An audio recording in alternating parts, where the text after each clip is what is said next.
제가 좀 유엔 얘기를 한번 여쭤보고 싶은데요. 저도 91년에 유엔에 남북 유엔 동식을 할 때 제가 석 달 동안 유엔에 파견이 돼 있어서 그때 유엔에 있어 보니까 그 당시에 유엔 타임이라는 게 있더라고요.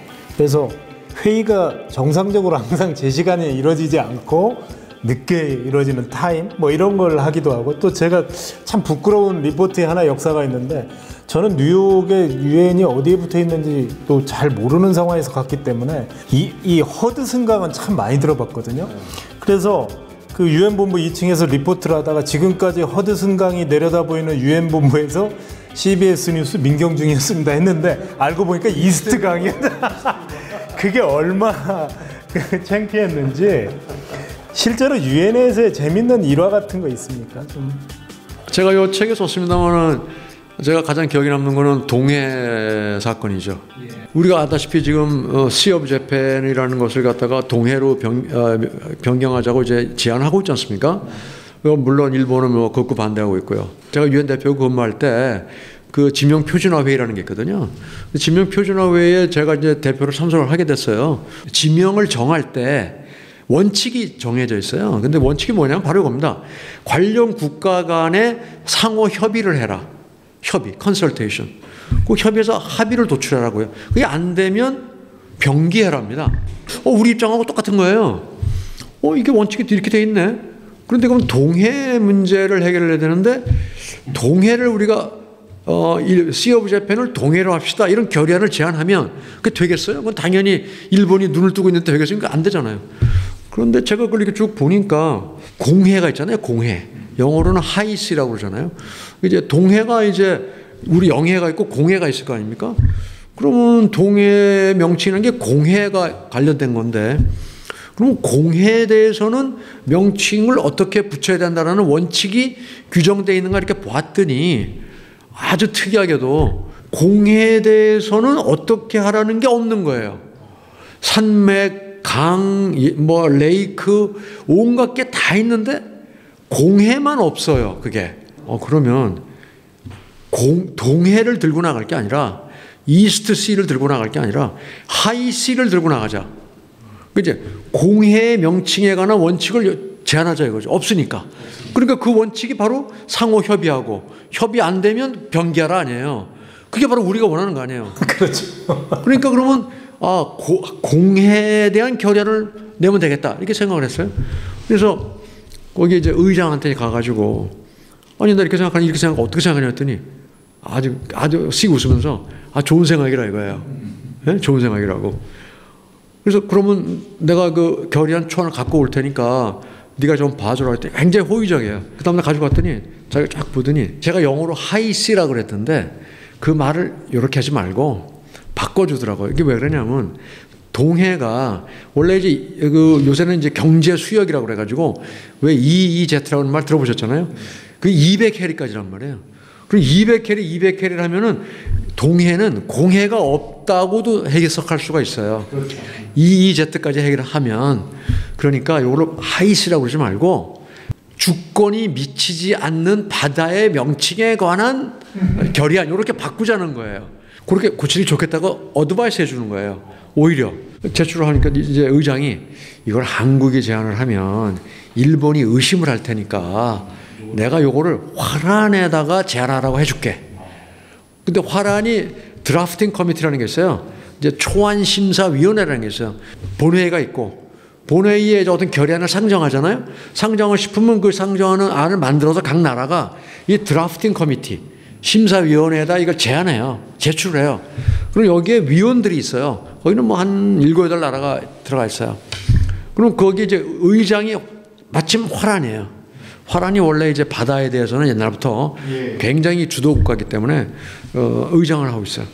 한국이 이런 제안을 하려고 그러는데 뭐 이러이러한 게 있으니까 네가 이걸 해라. 그랬더니 이 친구 아주 굉장히 호의적으로 no problem 그러더니 화란의 프로포잘로 낸 거예요. 이 드래프팅 커미티에다가. 내니까 한국 이름은 아무것도 없죠. 그런데 그 드래프팅 커미티에는 일본 첨사관이 들어가 있어요. 우리는 사실 별로 여기를 관여를 안 하기 때문에 드래프트 커미티에 당연히 우리는 없어요. 그랬더니 이제 올리겠다 그래서 그 다음날 갔더니 이 사람이 나한테 와가지고 이거 올렸는데 이 커미티에 통과가 됐다는 거예요. 일본 참사관이 아무 얘기 안 하고 합의가 됐다는 거예요. 일본 참사관이 이제 그게 동해를 겨냥한 거라는 걸 모르고 전혀 몰랐죠. 꿈에도 몰랐죠. 제가 8시 반인가 나왔단 말이에요. 10시 회의인데. 왜냐면 이제 그 초안이 인쇄돼 갖고 나오거든요. 밤새도록. 그럼 인쇄된 거 빨리 받아가지고 이제 또 서울로 보내고 해야 되니까. 문서함에 딱 뽑으니까 다른 건 다 인쇄가 돼서 나왔는데 요것만 인쇄가 안 된 거야.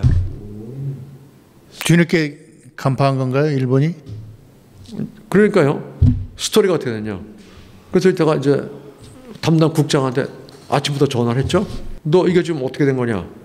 그랬더니 한다는 소리가 이게 지금 담당 사무차장이 자기는 지시해갖고 그거를 인쇄를 중지시켰다 이거야. 자기는 자기 책임 아니니까 나한테 뭐라고 그러지 말아라. 근데 담당 사무차장이 일본 사람이야. happen to be. 우연히. 그러니까 저는 아니 지금 그게 무슨 회원국들이 모여서 합의한 문서를 사무국에서 인쇄를 중단시켜?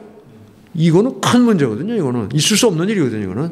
대한민국 국회로 치면 상임위의 자구심사 소위에서 그 결정한 사항을 국회 부의장이 지금 브레이크를 아니죠. 거예요? 부의장이 아니죠. 그러니까 사무국, 실무 그쪽에서 의원들이 만든 법안을 인쇄를 안 한 거예요. 그거죠. 부의장이 아니죠. 아니죠. 그거는 어이가 없는 일이죠. 그건 당장 불러다가 목을 쳐야 될 일이죠. 그래서 목을 치셨습니까? 그래서 제가 이제 치려고 이제 자기 난감한 표정을 지으면서 이게 뭐 일본이 반대해갖고 이걸 할 수가 없다 뭐 이렇게 되는 거예요 이제. 일본이 무슨 일본 애들이 나와 있더라고 벌써 얘들 밤을 샜더라고 이제. 뒤늦게 간파하고. 이걸 보냈을 거 아니에요. 이런 것들이 초안이 내일 아침에 될 거라고 보낼 거 아니에요. 보낸 시간은 동경은 아침이잖아요. 아침에 이제 받아봤을 거 아니에요. 제가 기억이 12개인가가 갔거든. 그렇게 딱 갔는데 사실 그 많은 그 결의안 대충 잘 안 보거든요. 그러니까 동해가 들어있으면 보겠지만 동해도 안 들어있는데 한국도 없는데 그걸 보겠어요? 나 그렇게 생각했어. 야, 근데 그거를 집어낸 거야. 이거를 통과시키면 동해 문제가 된다는 걸 아는 거예요. 이야. 참 대단한 창과 방패입니다. 대단한 거죠. 일본의 외교력도 대단한 거죠. 그래서 밤에 막 대사한테 전화하고 그다음에 일본 사무차장한테 전화하고 해서 이걸 중지를 시킨 거예요. 그러니까 이제 제가 국장을 이제 불러갖고 나단을 막 치니까 일본 애들이 나와갖고 사무국장을 엄호하는 거예요. 그게 뭐 사실 우리 이 초원에서 이의가 있다 이거야. 우리는 합의를 못했기 때문에 이거 베풀 수가 없다 이런 식으로 나오는 거죠. 그래서 내가 아니 무슨 소리냐, 드라프팅 커미티에 일본 대표가 버젓이 앉아가지고 합의를 했는데 무슨 소리를 지금 하고 있는 거예요. 그놈 죽었네 이제. 죽었죠. 얼굴이 흑색이 됐죠. 그래갖고 그 회의장에 일본 이제 대사만 빼고 차석 대사부터 다 뛰어나왔죠. 이걸 막으러. 국장도 이거를 돌리지 못하게 한 일본에 대해서 자기는 불만인 거야. 이 국장도. 사실 이거 이거는 별로 쟁점이 없는 초안이다 이거야. 왜냐하면 똑같은 내용이잖아요. 다른 결의안들과 다 똑같은 내용을 반복한 거거든. 본회의에 상정해서 설사 투표를 하더라도 이거는 통과되는데 전혀 문제가 없다라고 또 친절하게 설명을 해주더라고. 그래서 내가 좋다. 그러면 투표하자. 본회의에서 또 싸움이 시작됐죠 이제. 그리고 나는 이제 빨리 투표를 하자. 표결하자. 보팅. 일본 애들은 절대 보팅은 안 된다 이렇게 된 거고. 하다 보니까 재밌는 현상이 발생했어요. 갑자기 미국 공사가 달려와서 나한테 지금 무슨 일이 벌어지는 거냐 이거야. 그러더니 자기 무슨 일이 벌어지는지 모르겠는데 지금 자기 국무성에서 지시를 받았는데 무조건 자기는 일본 입장을 지지하라는 지시를 받았다 이거야. 전방위적인 외교력을 다 동원한 거죠 지금 일본이. 문제가 뭔지 모르겠지만 I don't know what's going on. 자기는 일본 지시를 받았으니까 웬만하면 표결하지 말아라 라고 얘기하는 거예요. 야, 참 이거. 내 그때 심사는 뭐냐면 몰아칠 수 있을 때까지 몰아치겠다는 게 제 심사네요. 근데 일본 애들은 얼굴이 흑빛이 됐고 그다음에 이제 조금 쓰니까 이제 영국 대표가 또 쫓아오더라고. 지금 똑같은 소리 하는 거야. 우린 지금 무조건 일본 입장을 지지한다는 거야. 근데 이 친구들도 일본을 지지하긴 하지만 그걸 적극적으로 나서서 반대하기가 좀 애매모호한 입장인 거예요, 이 사람들도. 아, 이거는 뭐 중요한 문제 같으니까 좀 더 논의를 하고 나서 표결을 하자. 뭐 이런 식으로 이제 일본 편을 들은 거죠, 이제. 내 입장을 적극 지지하는 나라가 한 나라도 없는 거야. 나만 주장을 하는 거야. 더 이상 그럴 수가 없어가지고 이제 좋다 그러면 다음번 회의 때 표결에 붙이라는 거를 전제로 보고서에다가 명기하고 다음번 회의 때 그럼 표결하자. 근데 재밌는 거는 그러고 난 다음에 이 보고서가 1년이 넘도록 안 나오는 거예요. 회의 보고서가. 제가 이런 생각이 들더라고. 야, 이거 불길해요. 그래서 어떻게 했냐면 담당 서기관을 시켜가지고 사무부에 가서 이 토의한 그거를 녹음을 합니다. 녹음한 테이프를 가져와라. 확보해라. 서울로 제가 부임하게 되면 들어오면서 제 후임한테 이런 일이 있고 아직도 보고서가 안 나오는데 이게 이상하니 갖고 있다가 해라 이랬단 말이에요. 아니라 다를까 1년이 다 지나서 보고서가 나왔는데 그 내용이 하나도 없는 거예요. 싹 빠져 있는 거예요. 일본으로 하여금 많은 외교 자산을 사용하게 만드셨군요. 네. 그 대단한 일본의 그 집요함이라고 그럴까? 또 순발력을 경험하게 됐죠. 저도 이제 베이징에 있을 때 보면 일본 대사관에 보면 전문가들 그룹들이 꼭 포진해 있더라고요. 교수 출신이라든가. 그래서 어떤 현안이 있을 때는 자기들끼리 모여서 거기에는 뭐 특파원들도 있고 해서 꼭 그 협의를 하더라고요.